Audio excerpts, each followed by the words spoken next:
Hi ಎಲ್ಲರಿಗೂ ನಮಸ್ಕಾರ. Welcome to my YouTube channel. ಇವತ್ತಿನ ವಿಡಿಯೋ ಒಳಗೆ ನಿನ್ನೆ ಗಣೇಶ ಚತುರ್ಥಿ ಇರೋದ್ರಿಂದ ನಾವು ಗಣೇಶ ಚತುರ್ಥಿನ ಯಾವ ಥರ ಆಚರಿಸಿದ್ವಿ ಮತ್ತು ಮನೆಯೊಳಗೆ ಏನೇನು ಅಡುಗೆ ಮಾಡಿದ್ವಿ, ಗಣೇಶನಿಗೆ ಏನೇನು ನೈವೇದ್ಯ ಮಾಡಿದ್ವಿ ಅನ್ನೋದು ಈ ವಿಡಿಯೋ ಒಳಗೆ ಕಂಪ್ಲೀಟಾಗಿ ವ್ಲಾಗನ್ನ ಮಾಡಿ ಹಾಕಿದ್ದೀನಿ. ಹಂಗೆ ನಿಮಗೆ ನಿಮ್ಮ ಕುಟುಂಬದವ್ರಿಗೂ ಎಲ್ಲರಿಗೂ ಗಣೇಶ ಚತುರ್ಥಿ ಹಬ್ಬದ ಹಾರ್ದಿಕ ಶುಭಾಶಯಗಳು. ಗಣಪತಿ ಎಲ್ಲರಿಗೂ ಒಳ್ಳೇದು ಮಾಡಲಿ ಅಂತಂದು ಬೇಡ್ಕೊತ ಇವತ್ತಿನ ವಿಡಿಯೋನ ಶುರು ಮಾಡೋಣ ಅಂತ.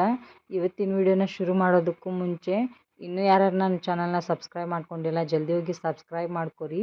ಇವತ್ತಿನ ವಿಡಿಯೋ ಒಳಗೆ ಕಂಪ್ಲೀಟಾಗಿ ಗಣೇಶ ಚತುರ್ಥಿನ ನಾವು ಯಾವ ರೀತಿಯಾಗಿ ಸೆಲೆಬ್ರೇಟ್ ಮಾಡಿದ್ವಿ ಅನ್ನೋದ್ರ ಬಗ್ಗೆನೇ ಇರುತ್ತೆ.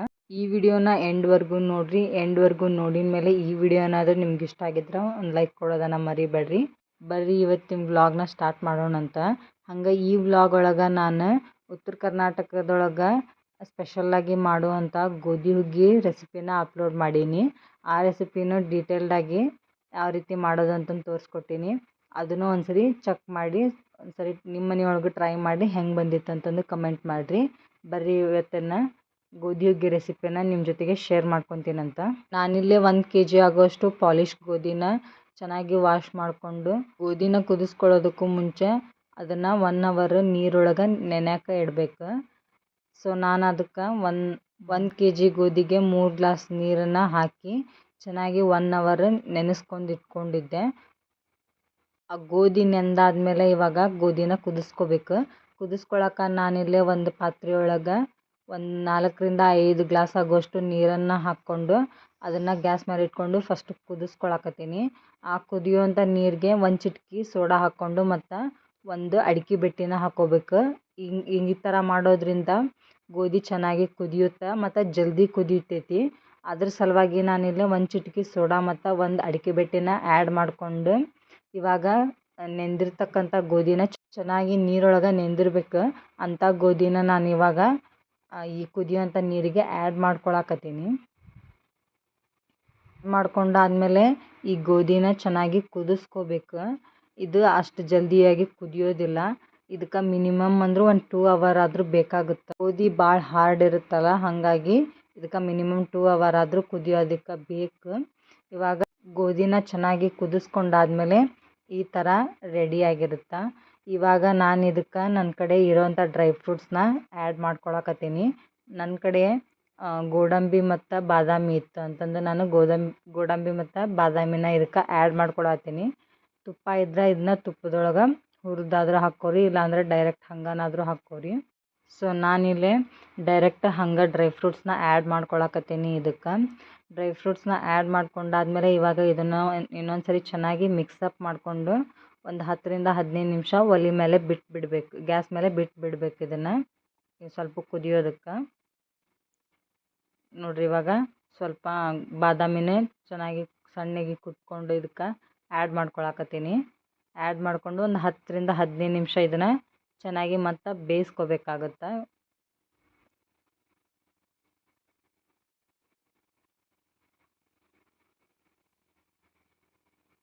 ಇದು ಚೆನ್ನಾಗಿ ಬೇಯಲಿ. ಚೆನ್ನಾಗಿ ಬೆಂದಾದ್ಮೇಲೆ ಇವಾಗ ನೆಕ್ಸ್ಟ್ ನಾನು ಇದಕ್ಕೆ ಬೆಲ್ಲನ ಆ್ಯಡ್ ಮಾಡ್ಕೊತೀನಿ ಅಂತ. ಇವಾಗ ನಾನು 1 kg ಆಗೋಷ್ಟು ಪಾಲಿಶ್ ಗೋಧಿನ ತೊಗೊಂಡಿದ್ನಲ್ಲ, ಅದಕ್ಕೆ ನಾನಿಲ್ಲೇ 1 kg ಆಗೋಷ್ಟು ಬೆಲ್ಲನ ಆ್ಯಡ್ ಮಾಡ್ಕೊಳಕತ್ತೀನಿ. ನೀವೇನಾದರೂ ಜಾಸ್ತಿ ಬೆಲ್ಲ ತಿನ್ನೋರ ಅಥವಾ ಜಾಸ್ತಿ ಸ್ವೀಟ್ ಇಷ್ಟಪಡೋರಾಗಿದ್ರೆ 1/4 kg ಬೆಲ್ಲನ ಆ್ಯಡ್ ಮಾಡ್ಕೊರಿ. ಸ್ವಲ್ಪ ಸ್ವೀಟ್ ಜಾಸ್ತಿ ಆಗುತ್ತೆ ಅಂದರೆ ನಿಮ್ಗೆ ಸ್ವೀಟ್ ಜಾಸ್ತಿ ತಿನ್ನೋರಾಗಿದ್ರೆ 1/4 kg ಬೆಲ್ಲ ಸಾಕಾಗುತ್ತೆ. ಇಲ್ಲ ನಮಗೆ ಮೀಡಿಯಮ್ ಸಾಕು ಅಂದ್ರೆ 1 kg ಗೋಧಿಗೆ 1 kg ಬೆಲ್ಲನ ಆ್ಯಡ್ ಮಾಡ್ಕೊರಿ. ಅದು ಒಂಥರ ಮೀಡಿಯಮ್ ಆಗಿ ಇರುತ್ತೆ, ಸ್ವೀಟ್ ಮೈಲ್ಡ್ ಆಗಿರುತ್ತೆ. ಸೊ ನಾನಿಲ್ಲೇ 1 kg ಗೋಧಿಗೆ 1 kg ಬೆಲ್ಲನ ಆ್ಯಡ್ ಮಾಡ್ಕೊಳಕತ್ತೀನಿ. ಆ್ಯಡ್ ಮಾಡಿಕೊಂಡು ಒಂದು ಸರಿ ಕೈಯಿಂದನ ಚೆನ್ನಾಗಿ ಮಿಕ್ಸಪ್ ಮಾಡ್ಕೊಳಕತ್ತೀನಿ. ಇದು ಗ್ಯಾಸ್ ಮೇಲೆ ಇಟ್ಕೊಂಡಲ್ಲ, ಗ್ಯಾಸಿಂದ ಇಳ್ಕೊಂಡು ಮಾಡ್ಕೊಳಕತ್ತೀನಿ ನಾನು.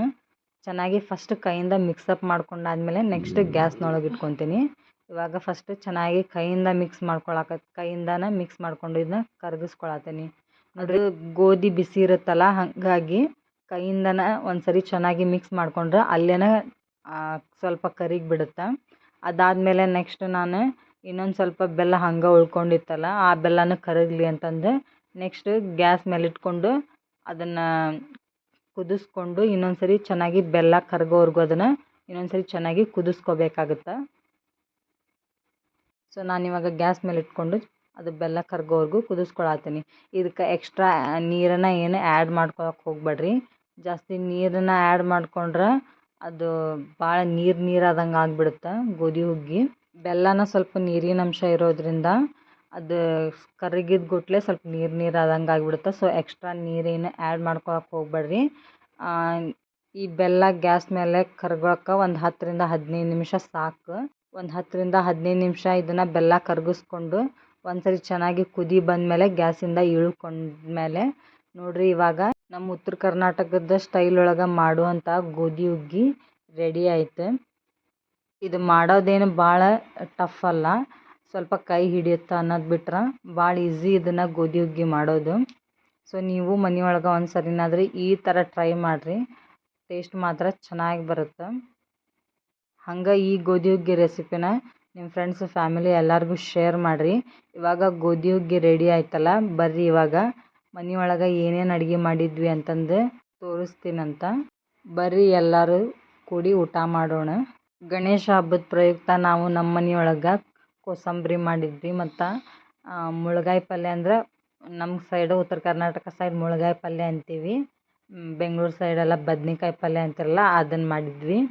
ನೆಕ್ಸ್ಟ್ ಆಗಲೇ ತೋರಿಸಿದ್ನಲ್ಲ ಗೋಧಿ ಹುಗ್ಗಿ, ಅದ ಇವತ್ತಿನ ಸ್ವೀಟ್ ಗೋಧಿ ಹುಗ್ಗಿ ಮಾಡಿದ್ವಿ. ಮತ್ತು ಉತ್ತರ ಕರ್ನಾಟಕದ ಇನ್ನೊಂದು ಸ್ಪೆಷಲ್, ಇದನ್ನು ಎಲ್ಲ ಹಬ್ಬದೊಳಗೂ ಮಾಡ್ತೀವಿ ನಾವು, ಅಕ್ಕಿ ಹುಗ್ಗಿ ಅಂತಂದು. ಈ ರೆಸಿಪಿನ ನಾನು ಆಗಲೇ ನನ್ನ ಚಾನಲ್ ಒಳಗೆ ಅಪ್ಲೋಡ್ ಮಾಡೀನಿ. ನಿಮ್ಗೇನಾದರೂ ಟೈಮ್ ಸಿಕ್ಕರೆ ಒಂದ್ಸರಿ ಹೋಗಿ ಚೆಕ್ ಮಾಡಿರಿ. ನೆಕ್ಸ್ಟ್ ಅನ್ನ ಸಾಂಬಾರು, ಅದು ಕಟ್ಟಿನ ಸಾಂಬಾರು ಅಂತಂದು ಮಾಡ್ತೇವೆ ನಾವು ಹಬ್ಬದೊಳಗೆ, ಅದನ್ನು ಮಾಡಿದ್ವಿ. ನೋಡಿರಿ ಇವತ್ತಿನ ಊಟ ಈ ಥರ ಇತ್ತು ನಮ್ಮ ಮನೆಯೊಳಗೆ. ನಿಮ್ಮ ಮನೆಯೊಳಗೆ ಏನೇನು ಅಡುಗೆ ಮಾಡಿದ್ರಿ ಅಂತಂದು ಕಮೆಂಟ್ ಒಳಗೆ ತಿಳಿಸ್ರಿ. And once again happy Ganesha Chaturthi to all.